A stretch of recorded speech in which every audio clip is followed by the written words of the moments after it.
गाना तो ऐसा है कि आप लोग सुनिएगा तो अगर करंट मारेगा थाए थाए। नर गंगा जी के तनु नहइबो पतर तिरिया ना पैबराज। ये टेंगे रोज 3 मिलियन जा रहा है, वो तो रुकने का नाम ही नहीं ले रहा है। नमस्कार दोस्तों, स्वागत है आपका मेरे चैनल पर। जी हाँ दोस्तों, आपको बता देना चाहता हूँ कि खेसारी लाल यादव जी है जो अभी अभी लाइव आए।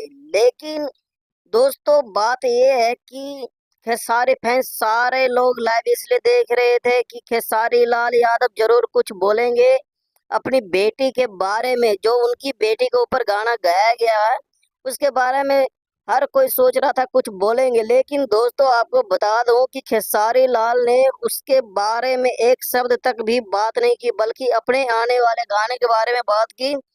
जी हाँ दोस्तों, ऐसा लग रहा था जैसे खेसारी लाल यादव को कुछ फर्क ही नहीं पड़ा है। जी हाँ दोस्तों, इसके बारे में आपको क्या कहना है कमेंट बॉक्स में जरूर बताएं।